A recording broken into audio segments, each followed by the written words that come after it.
Hey guys, welcome back to Boundless Games, and I'm back after about a 4-month break, and now hopefully I can be a lot more active, post videos on a regular basis, but we'll go ahead and see what happens. Now today I'm just going to be telling you guys what I would look for the next Battlefield title, whether it's Battlefield 5, another spin-off like Bad Company 3, which a lot of people are looking for, and admittedly myself, I kind of want.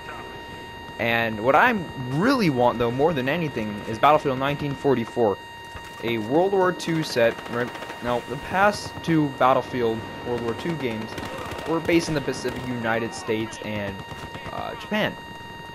Now, what about if we base it over in Europe this time?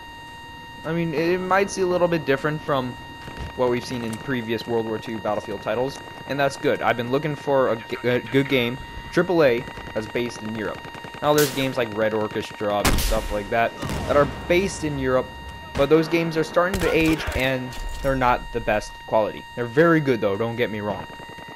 But what if it was in Europe and then for like a rush game mode, you could be playing as the United States storming the beaches in Normandy. Now, obviously there's going to be a lot less customization with guns and like all you have is iron sights or scopes for your sniper rifles, which is probably the main reason why nobody is making a new World War II game, because there's just no way you can add customization, and that's just kind of been expected in AAA titles now. But you know, the way DICE is, I'm sure they can kind of figure out a way. But the more likely way that will go, or that the next Battlefield game will be one set in modern times like Battlefield 4, and it'll probably just be Battlefield 5. They're not going to do another two spin-off games in a row, especially after a flop that Hardline was. But some ideas for this game and for 1944 is like, what if you were able to flip tables? A lot of time with the destruction in Battlefield, your cover's been blown apart. What if you and your squad mate could walk over to like a table, like I said, or something, tip it over and use that as cover? It may not be the best cover, but it'll be a lot better than just kind of sitting out in the open, waiting to be shot. Or you can have critical damage on your vehicles.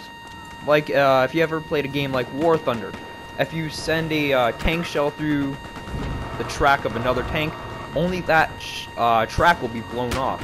Or if you send a shell into the hull of the tank and you kill the loader, for a certain period of time, you could not reload your shell. And instead of just taking out all the health of the tank, you could also kill the tank once there are no more people left in that tank. Nobody will be able to get in the vehicle, like you couldn't just single-handedly take it or whatever, but if everybody in the tank was killed, nobody could use that tank anymore. Just sit on the battlefield and it will disappear when a new one spawns. Or ultra-realism mode. So you have no HUD at all.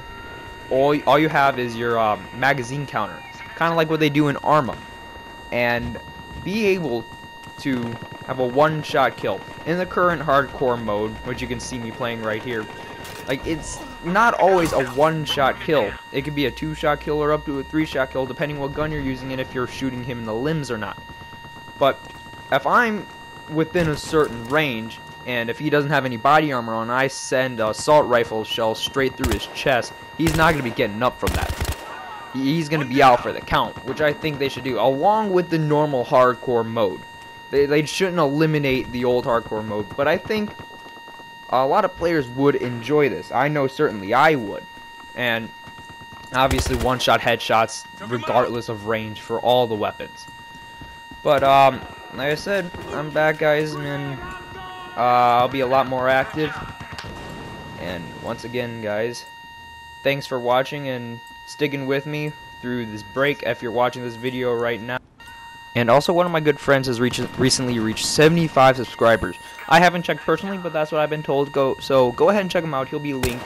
And tell him good job and congratulations. And I will see you guys in the next video.